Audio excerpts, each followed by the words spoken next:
with the second appearance and first cover appearance of Rocket Raccoon. Right there, that's what he looked like in his earliest appearance.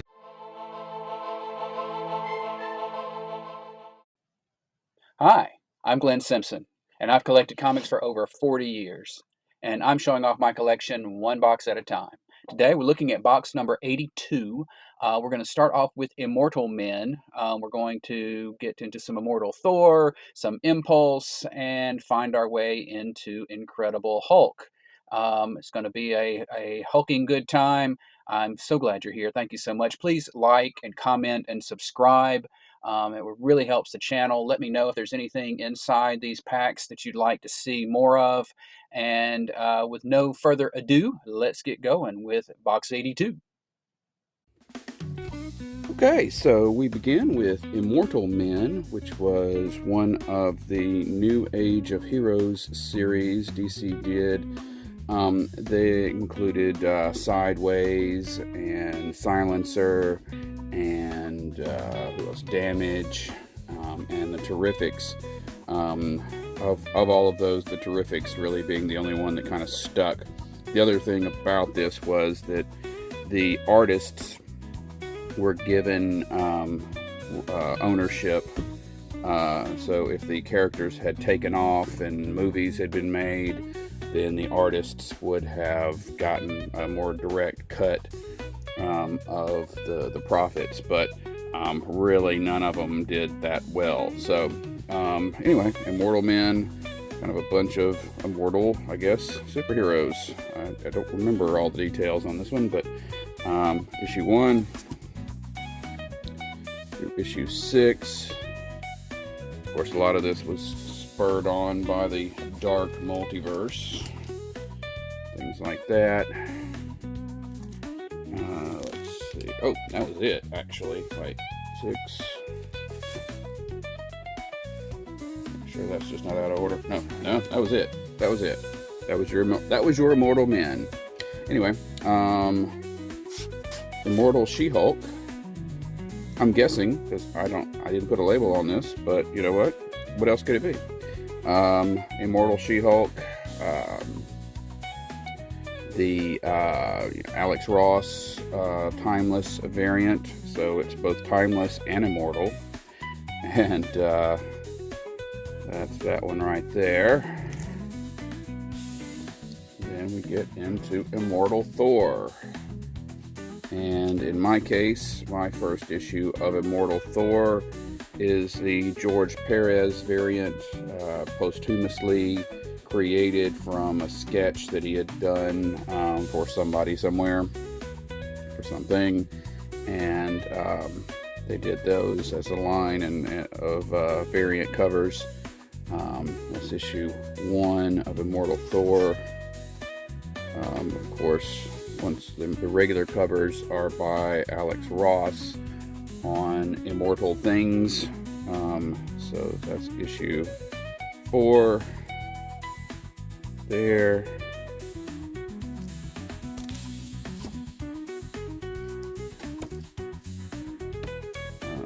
Issue 5. Thor teaming up with all the other Thory, thundery kinds of folks there. And a new version of the Thor Corps. Issue 12. Countering a more classic version of a Norse god. There. Some of these stories were kind of trippy, so that's why I'm like, don't remember necessarily what happened. Thor and Hercules having it out. I guess in a way this is sort of an homage to the Thing and the Hulk at the diner in the previous from the Immortal Hulk.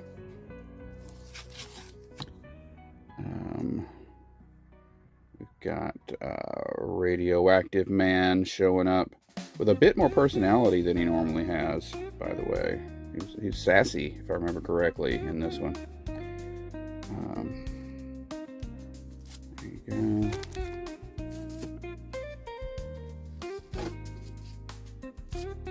Gray Gargoyle. Here. And 17. Sorry. Issue 20 begins this whole God wheel, the wheel is turned kind of storyline going on. Right, prepping for Thor's death. And 21. Got the return of the Executioner with Thanos hanging out back there. And 25, which is the final issue, and the death of Thor. And Thor, not only does he die, he is forgotten. He's in another kind of retcon. He was never existed, and Beta Ray Bill exists, and we don't know the backstory on that, but he exists, and he was kind of the Thor figure in the Avengers, and that's as of this recording, that's the storyline going on now over in the Mortal Thor, which we may see when we get to the M's. And Immortal Thor had an annual, one of these Infinity Watch annuals, where the Infinity Stones are each finding their way into the hands of an individual and bonding with them. There. And we've got Immortal X-Men. Kind of playing into a little bit on the fact that they figured out how to do a resurrect if any of them die. Issue 1. All into the Krakoa era, of course. I think this is ultimately, though, I don't think it has a recurring storyline. It was just another way of telling side stories, but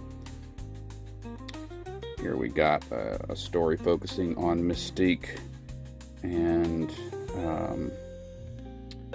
her wife, Destiny. There.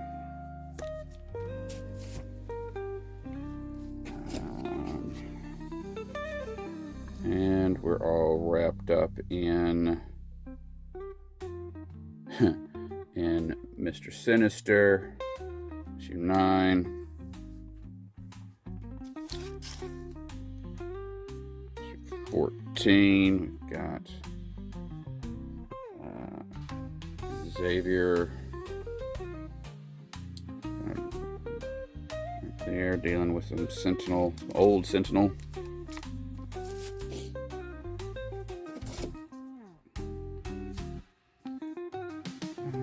Issue 15.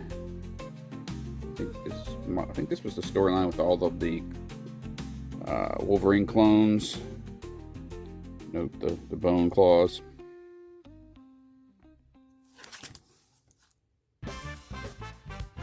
And it runs through issue 18 is the final issue.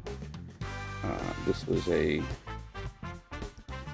can't remember her name at the moment, but she Mother something. But she was another clone of Mr. Sinister, made female, who took more of a magical route towards her goals. So there you go. Alright, so then for something completely different. We have the Impact Winter Special, or otherwise known as the Impact Christmas Special or something. Just a one shot from DC's Impact line, which was using all of the red circle characters that had originally been created by Archie, and DC had licensed them and done this Impact line of comics with the Shield and the Web and the Fly and the Jaguar and the Comet, and they had a one-shot kind of seasonal Christmas special.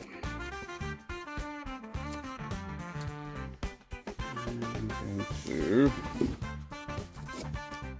very recent. So this is currently coming out, and the Imperial War, as of this recording, Imperial War is coming out. I haven't filed away issues 1 through 3 yet because I don't have number 4, but I went ahead and put these little one-shots in here. So we got Imperial War, Black Panther, and Nova Centurion there. And I'm cheating a little on the alphabetizing because I'm filing those under Imperial War. Under Imperial. So then the next thing alphabetically is Imperial Guard. This is a 3-issue series where the Shi'ar's superheroic looking soldiers come to Earth for a while and try to fit in. Of note, for anybody that hasn't picked up on it yet, the Imperial Guard are kind of takeoffs of the Legion of Superheroes. They're kind of analogs. You've got your Superboy and your Shadow Lass and your Brainiac and your Lightning Lad and your, I think, Block and some things like that. I may have labeled the wrong. One of them is a Cosmic Boy kind of thing. Issue 1. Yeah, I guess I got him right. Through 3, right there. And we have Impossible Man, Summer Vacation Spectacular. Impossible Man is an imp from another planet. Well, he's actually from another planet. He's not from another dimension. From the planet Pop-Up, and he occasionally makes his way to Earth, and he can change his body, and he does all kind of mischievous things that usually the Fantastic Four has to deal with. So, and he got his own little couple of specials there back in the 90s. Issue 1 and issue 2 with him doing his Ninja Turtles impression there.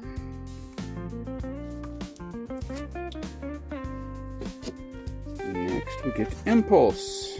Impulse is, okay, so Barry Allen, the Flash, near the end of his life, he is accused of killing his nemesis, the Reverse Flash.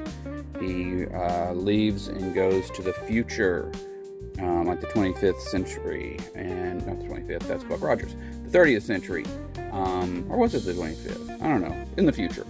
And he settles down with his wife Iris. They have kids, and then those kids grow up and they have children. One of them being Bart, who inherits the speed, but it's out of control. He's aging too fast, some things like that. So they send him back to the present to get somebody to fix him, because I don't know why the technology in the present would be better than the technology in the future, but that's the story. And he comes back and he becomes, it does get stabilized, and he becomes an ongoing person, here, one of the Flash family, known for his silly hijinks because he just doesn't think things through. He just acts impulsively. And so he's also, of note, kind of immune to changes in continuity. He doesn't break the fourth wall or anything, but he notices when there's, big retcons and things. But And so this series is him. He's living with Max Mercury and trying to, find his way through life and that kind of thing. So we got issue 1. This is, of course, written by Mark Waid, one of the best Flash writers. Humberto Ramos doing the art. It's got that really youthful appearance to it. White Lightning.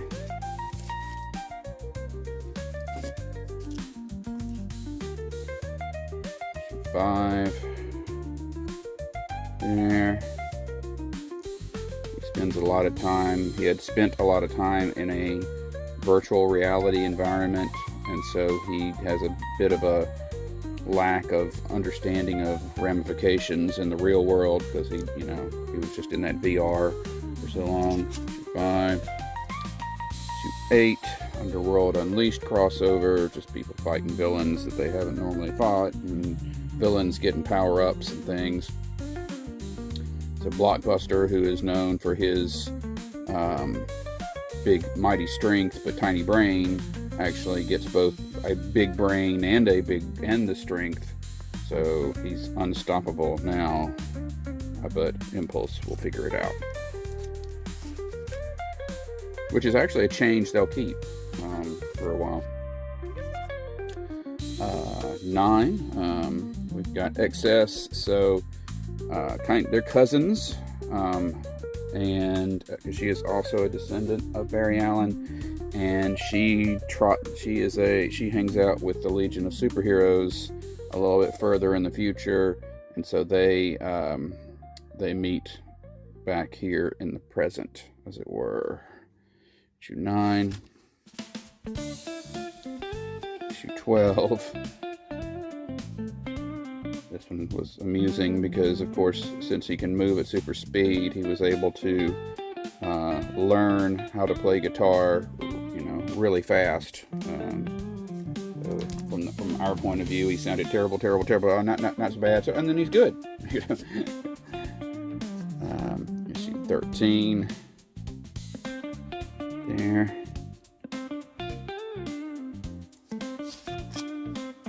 16. Max Mercury experiencing goats so fast.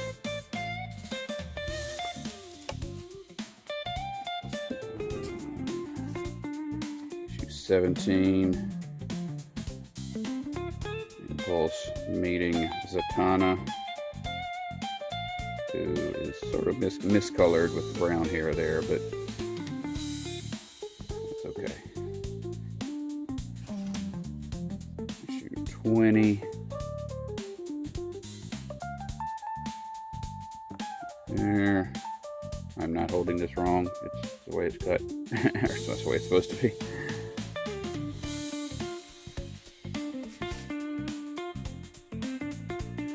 And we've got issue 21 with the Impulse meeting the rest of the Legion there. There was a period of time right around this time, like 97, when there was a little Legion group stuck in the present that made their way into a lot of books.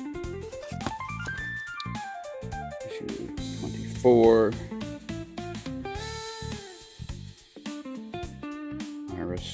Iris wanting, or not, or Iris, Bart's mother wanting him to come back. His grandmother, actually. Sorry.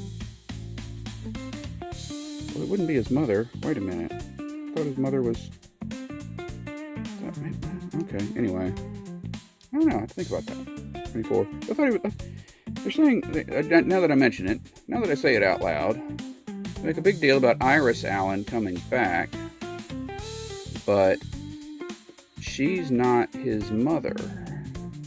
Because he's not Barry's son, he's his grandson. They're saying mom. Maybe they're just, a little play on things. or maybe maybe that is his mom. Maybe that's not Iris. Maybe he is the it was Iris, Barry's daughter of the twins, because there's a male and a female, the Tornado twins. Or sorry, his son his son marries her, and she wants him to come back. Maybe that's what it was. Okay, it's been a while. But we do see a lot of Iris in this later. And so yes, Barry or Bart is dealing with returning to the future and having to not have the freedom that he had when he was in the present, and being able to do what he wanted, relatively speaking. 28, Arrowette. This is a play on so back in the 50s or 60s, there was a female Green Arrow called Arrowette that only appeared a couple of times. And so Tom Payer does a deep dive and pulls her out, and at this point she's older and she's got a daughter, and they do a play on the whole dance mom thing and bring her in here, and she will actually end up making her way over into for what seems like was going to be just kind of a one-time gag. She makes her way into Green Arrow's world, and she's still around here and there. So issue 28. Issue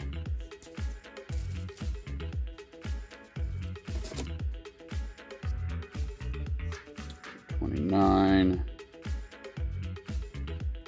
There. Craig Russo doing art. William Messner Loebs.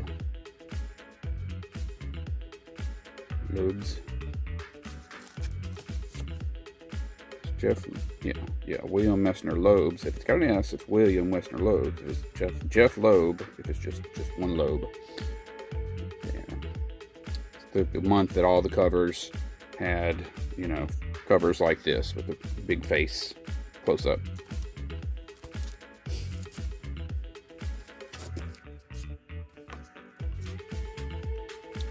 Issue 33. There.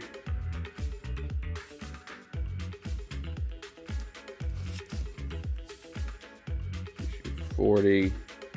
There was this whole thing about how crazy his hair was. And they used to talk about how big his feet were, and I didn't like that, because I was like, well, that should just be a stylistic thing. That shouldn't actually literally be, part of his anatomy. But and they kind of moved away from that. They don't talk about his feet being particularly big anymore. But this whole thing about him having his hair being a giveaway for his secret identity, so he shaved his head. Right? That's the kind of thinking he had. Issue 40.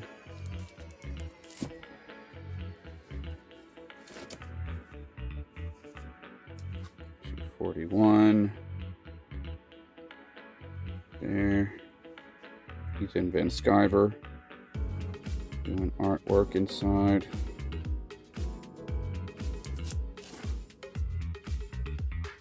Issue 40. Impulse driving Riddler crazy with riddles.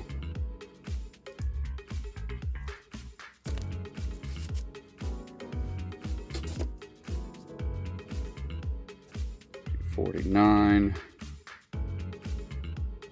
There. 52. This is Inertia. He's some kind of evil clone of Impulse.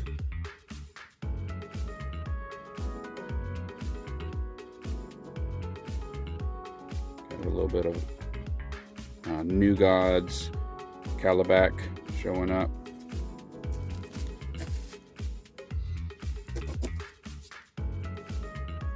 Issue 53, Max Mercury versus Calabac, while Inertia, or Impulse battles Inertia.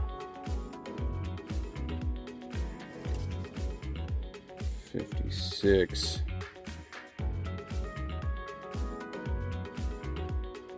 Of course, Impulse had joined Robin and Superboy in the Young Justice series that was running at the same time.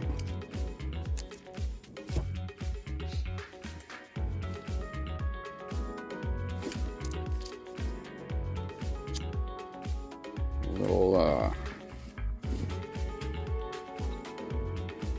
chaos with three of the crazier members of the DC Universe, Plastic Man and Impulse and Mr. Mxyzptlk there. 7. 64. Impulse is back into a video game world.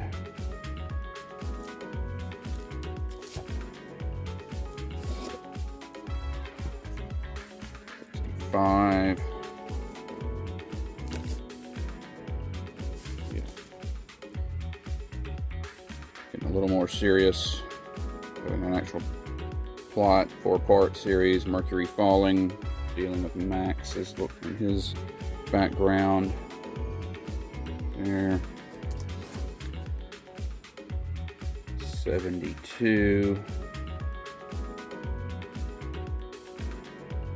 There.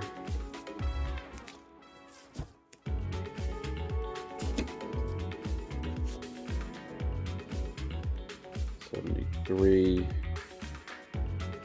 They're in some kind of weird Flash-oriented future. I should bring back his little friend. She was sweet. 73. 76. Temporarily gets the power to split off into like little energy duplicates of himself. Get to run off and do things.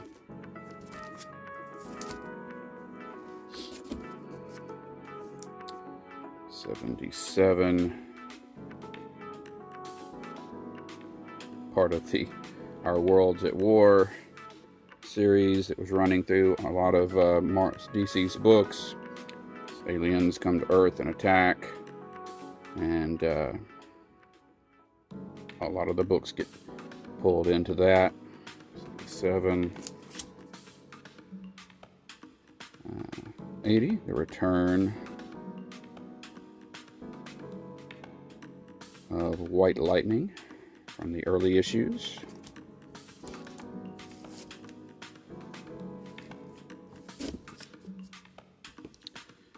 81. So this was from a month when all of the names of the books were all done and in some sort of way incorporated into the art instead of it being, you know, the normal across the top with the normal logo. And then the series ends with 89. Right there. He would go on to be a recurring character in the Flash books, and he was Kid Flash for a while. And is he currently Kid Flash? No, he's back. I think he's back to Impulse. Okay, to think about that. He of course had a 1 million issue because he was running during that time frame. The heroes of the present meet the heroes of the far future. And of course he had some annuals. The Legends of the Dead Earth annual, where normally it's about it's again the far future, and Earth is pretty much forgotten and left behind, and somebody takes on the identity of the hero or something like that. But of course, since he's already a time traveling dude anyway, he kind of I think it's actually just Impulse in this one. So issue 1. Then we've got just crazy painted, beautiful art on Impulse Annual number 2. This is during the Pulp Heroes, so the stories inside aren't that big a deal, but much like the Pulp books, pulp novels that preceded comic books. They have these beautiful painted covers. There.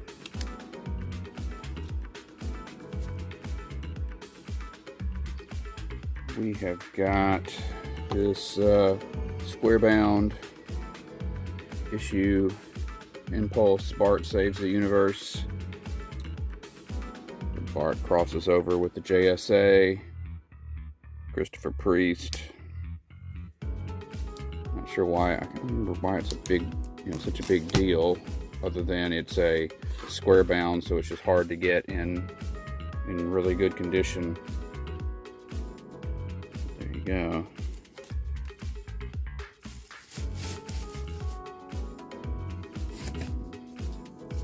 Had a plus, well, a double shot issue, Impulse and the Atom. So he teams up with the Atom, who had been de-aged around this time, so he was a teenager again, and they have an adventure together.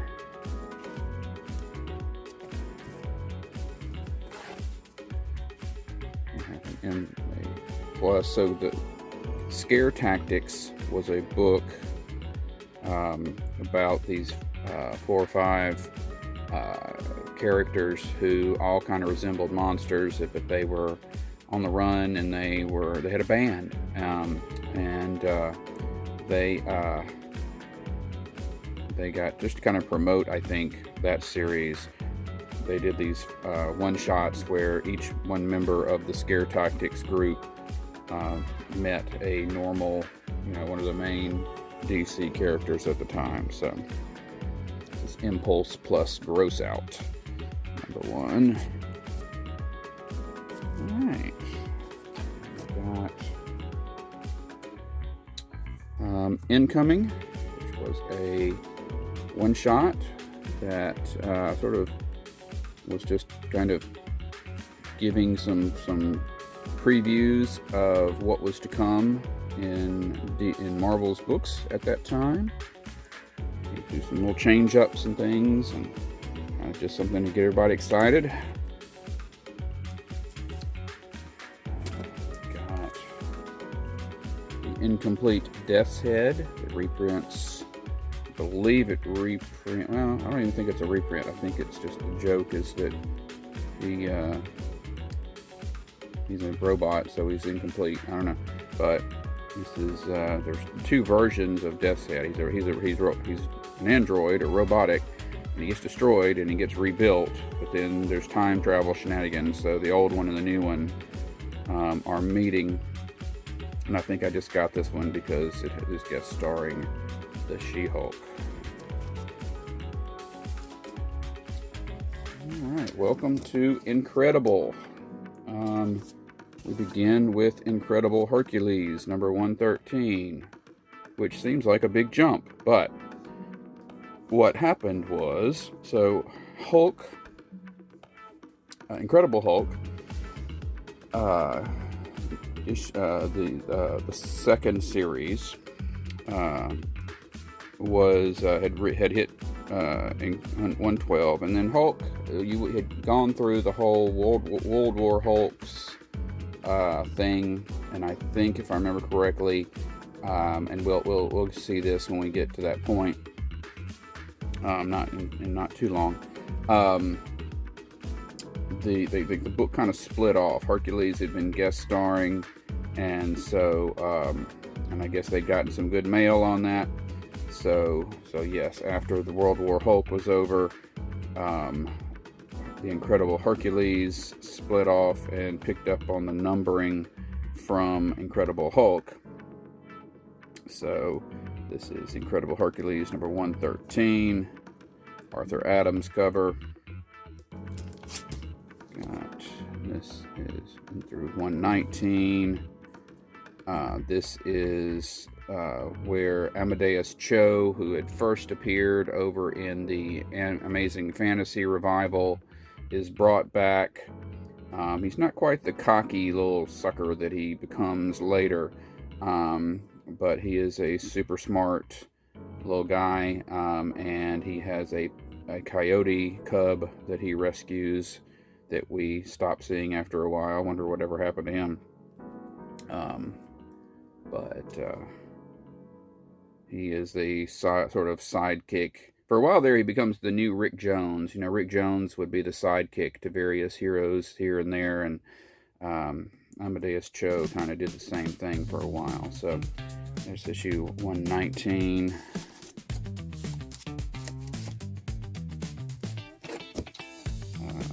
Got issue 120 with the Secret Invasion. Skrulls come to invade Earth. A lot of them are... So you'd always had the Super Skrull, which had all the powers of the Fantastic Four. So they managed to create additional sort of Super Skrulls that would all have the powers of 3 or 4 heroes at the same time. This one looks like he's kind of an Eternals-y, maybe, or an Inhumans, I don't know. But anyway, 120.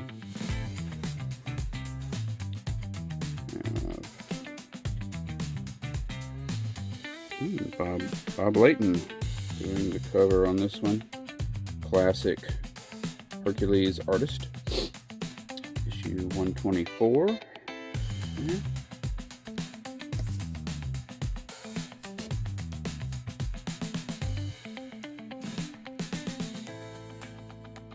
5. Some female guest stars from around, I guess, the multiverse, because none of them are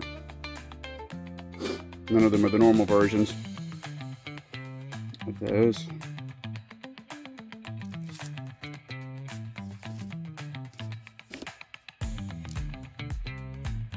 Oops, sorry. And then 128, Dark Reign, during the time when Norman Osborn was a national hero and leading a Dark Avengers group. Hercules fighting back.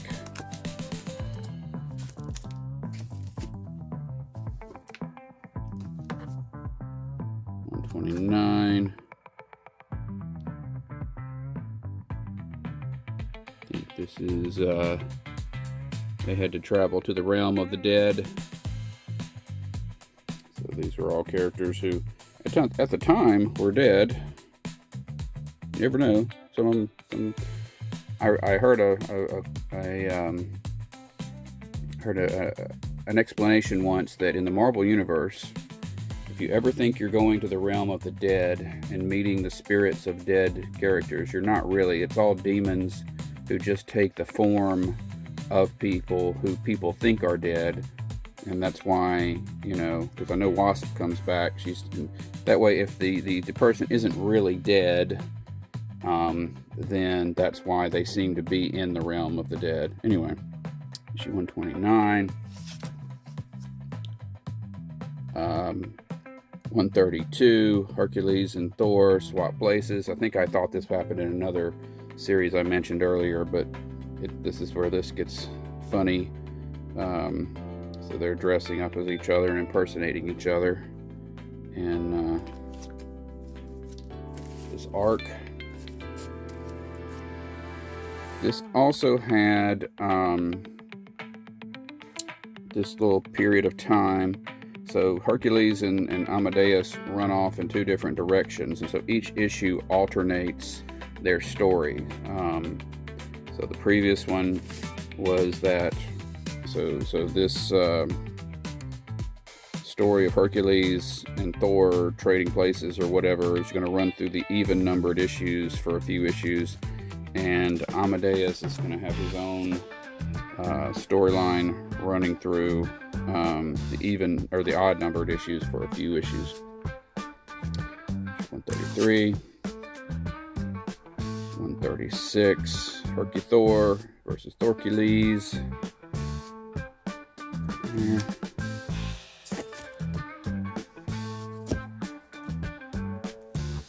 137.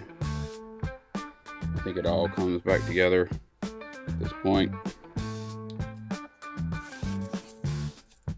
And 141, the final issue of Incredible Hercules.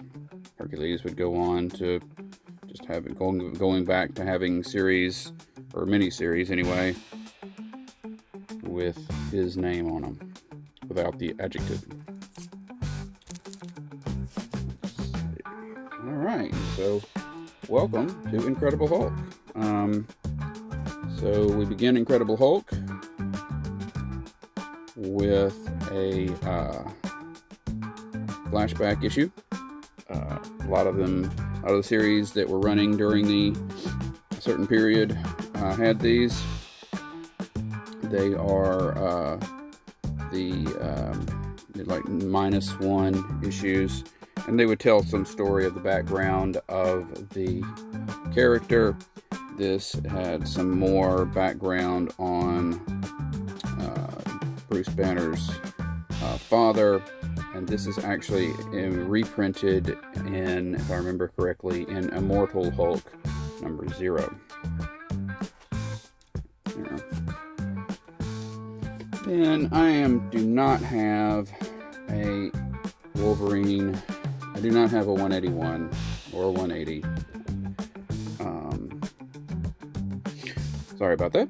The wife needed me. Anyway, I've got the story reprinted in a couple of different versions, but I do not have your classic. It's just too far out of my price range. Incredible Hulk 180 or 181. So, but I do have a True Believers right there.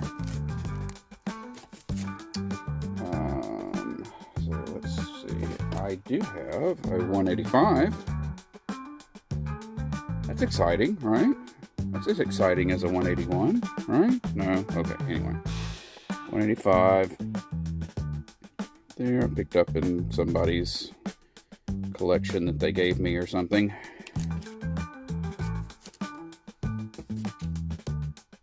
And then 195 is more around where I start on purpose. I think, yeah.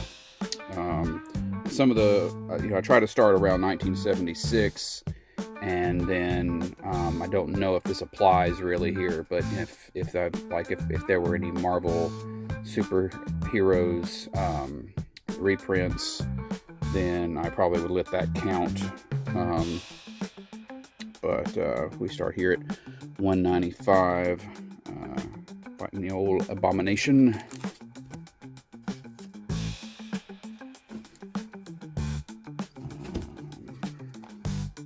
196, teamed up.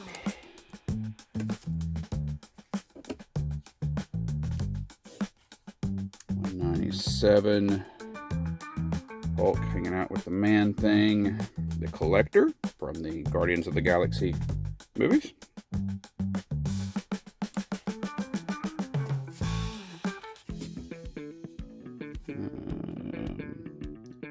Still hanging out with the Man-Thing. There.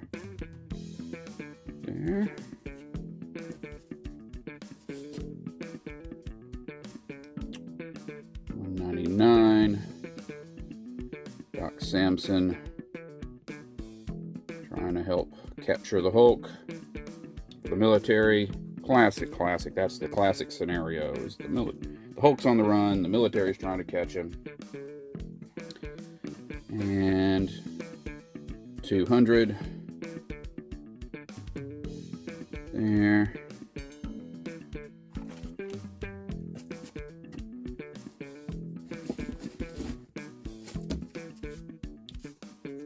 $201. Not Conan showing up. Okay. 203. Here.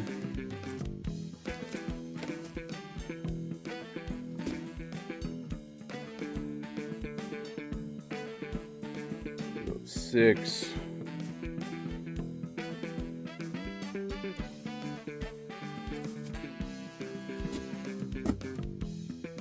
207. guest starring the Defenders that Hulk is normally a member of, but they're having to keep him under control there. 208 there. 211, we've got a guest, Dr. Druid, for a few issues. Monster and the Mystic.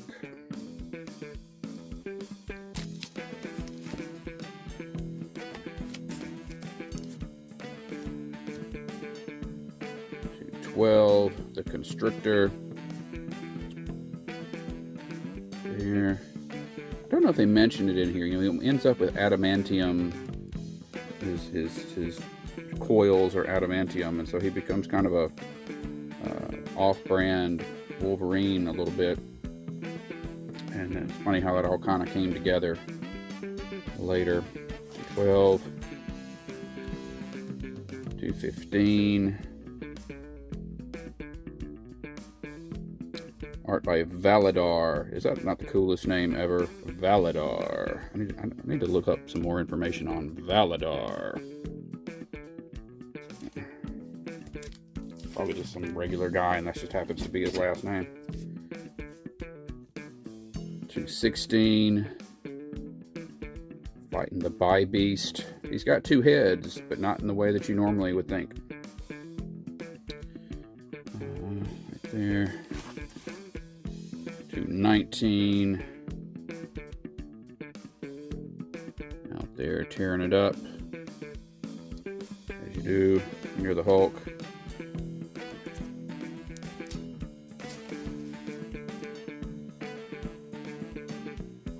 Got 220. There.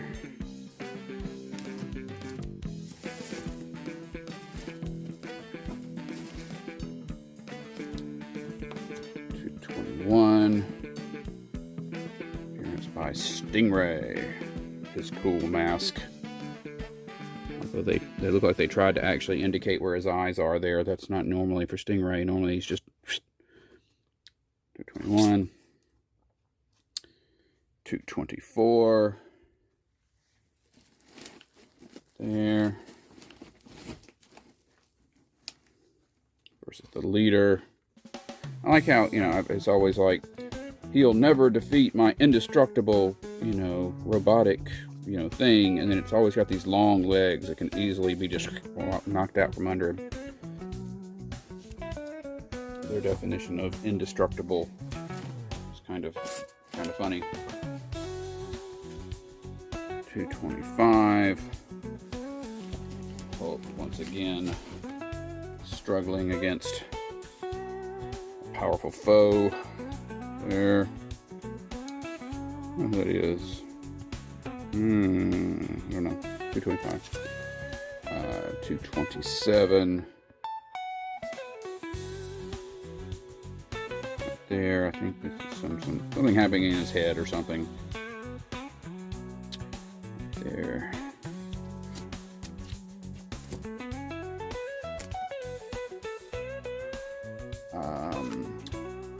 Here we have a Big Boy book, number 228, the first appearance of Moonstone 2. The first Moonstone was a dude. Second Moonstone is Karla Sofen, and she would go on to become a member of the Thunderbolts in the comics, and she would take on the Ms. Marvel role for a while in the Dark Avengers, and she became a long-running character. So, first appearance, Karla Sofen as Moonstone.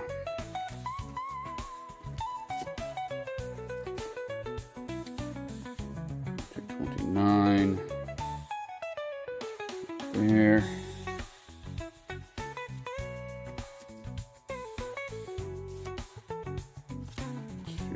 230.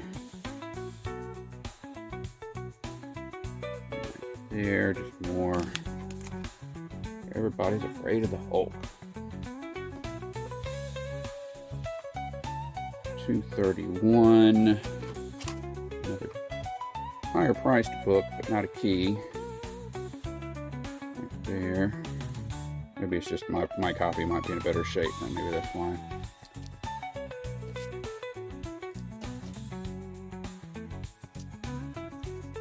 $232. Okay, so now this, the classic cover of Captain America with him cowering kind of in the corner and the Hulk's fist coming down.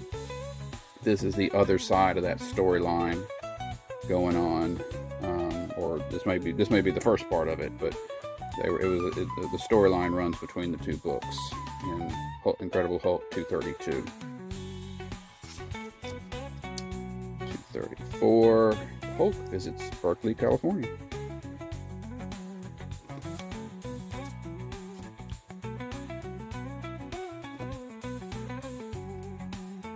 Got an appearance by Machine Man here in 235. We're starting to advertise it. The Hulk is Marvel's TV sensation, so the TV show is on now. We have that back here. No. So the show is on. Machine Man.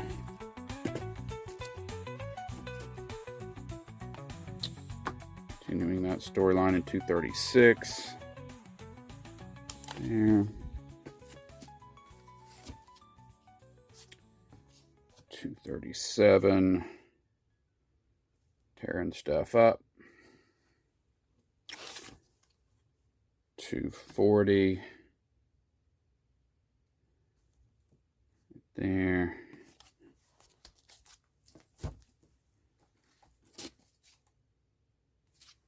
241. Right there. 244. It, the Living Colossus, guest stars. So It had his own series, and it was, or not its own series, but he had appeared in a book, and it's a man who could project his mind into the body of a giant robot, not giant. I'm talking a giant statue, called It, the Living Colossus.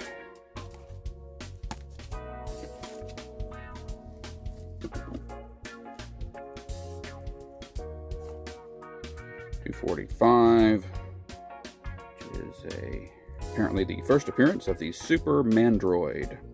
For those of you who are big fans of the Super Mandroid, there. Don't say I don't know what the keys are. 246. There's the Super Mandroid. Guest starring Captain Marvel, aka Captain Marvel. I love his suit. 46. 248. Mike Golden cover. The Gardener, one of those elders of the universe, like the Collector and that group. He's all about the plants.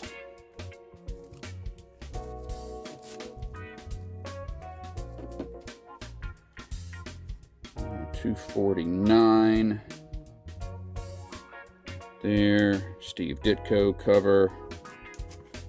I think this brings back a classic World War II.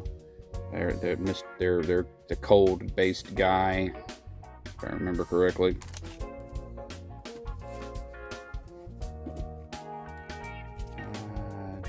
250. So Hulk battles the Submariner, and there's also he travels the world a little bit, or we see some things to come, because these are the first cameo appearances of Sabra, Collective Man, and the Arabian Knight, who are international heroes of Marvel. We would see them again in the Marvel Superhero Contest of Champions and some other places. oh, this is one of my earliest Hulk issues. So Marvel had created a series. The series came out in the early 70s, early to mid 70s, in Marvel Spotlight, just a 2 or 3 issue thing called the 3D Man, and he existed in the 50s, and was tied into the big 3D glasses craze, 3D movie glasses craze. So not that long after, we have this that's flashing back and giving whatever happened to him, since it's now 20 years later, and he and his family and the characters. So I guess the writer, probably the same writer, gets to kind of finish off that story in a way. So 251. This is also an early issue of mine, weirdly enough.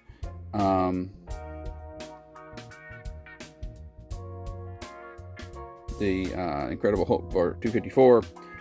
The UFOs. So four people blast off into space to try to duplicate the accident that gave the Fantastic Four their powers, and it works. So you have Vector and Ironclad and Vapor and maybe X-Ray. I can't remember his name, but so you get the gist. They're like the Fantastic Four, but they're not Fantastic Four enemies. They always seem to fight the Hulk and things like that. So there you go.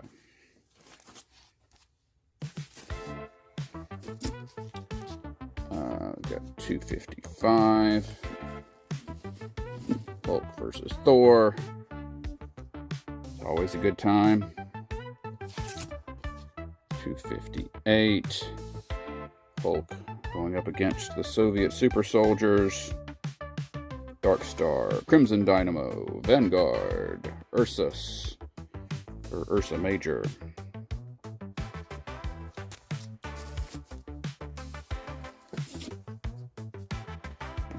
259.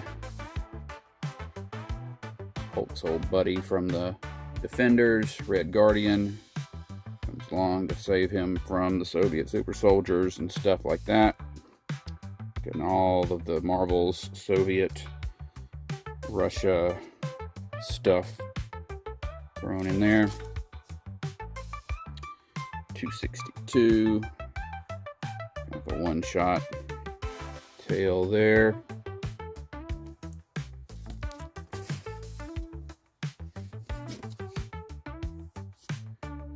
263. Landslide and Avalanche. Avalanche we had seen as a he would go on, I don't know if we'd seen him before, but he would go on to be, he's a mutant, and so he would be in a lot of the mutant books. Don't know that we ever saw Landslide again. 263. 266. Hulk dealing with the High Evolutionary, as seen in the third Guardians of the Galaxy movie.